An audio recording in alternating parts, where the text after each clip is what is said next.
Welcome to new TV Telugu.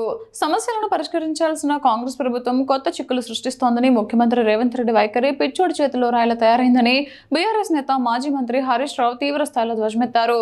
రాత్రికి రాత్రి అనేక కాలనీలను 22A నిషేధిత భూముల జాబితాలో చేర్చడం వల్ల సామాన్య ప్రజలు నరకం చూస్తున్నారని ఆయన ఆవేదన వ్యక్తం చేశారు.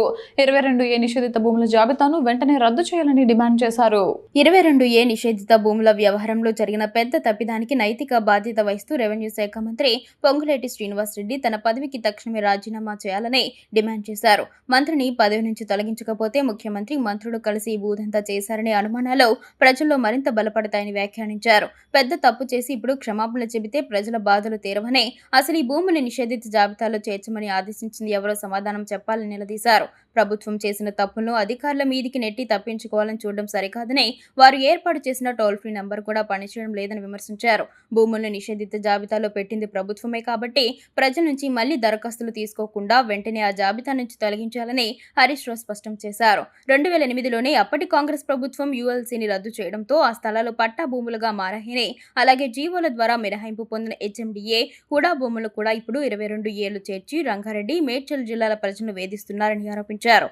కాంగ్రెస్ పాలనలో కళ్యాణ లక్ష్మి పథకం సంతాన లక్ష్మిగా మారిపోయిందని, పెళ్లి సమయానికి అందాల్సిన సాయం పిల్లలు పుట్టిన తర్వాత గానీ రావడం లేదని ఎద్దేవా చేశారు. రాబోయేది బీఆర్ఎస్ ప్రభుత్వమేనని, తప్పు చేసిన కాంగ్రెస్ నేతలను చట్టపరంగా బాధ్యులు చేస్తామని హెచ్చరిస్తూ 22A భూముల అంశంపై కేసీఆర్ నాయకత్వంలో అసెంబ్లీ వేదికగా పోరాటం కొనసాగిస్తామని ప్రకటించారు. చేసిన తప్పు నీది, తప్పును సరిదిద్దాల్సిన బాధ్యత కూడా నీదే.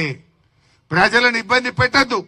ఏవైతే అన్యాయంగా అక్రమంగా పేద మధ్యతరగతి ప్రజల భూములను మీరు నిషేధిత జాబితాలో పెట్టినారో వెంటనే వాటిని తొలగించాలి.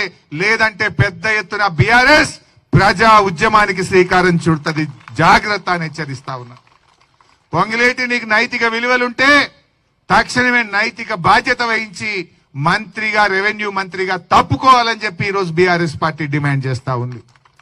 ఏంది భూదాహము? ఏంది ఇలా రాష్ట్రంలో కోడై కూస్తున్నారు 30% గవర్నమెంట్ అని. ఎన్ని డెవలప్మెంట్లకు తీసుకున్నారు మీరు?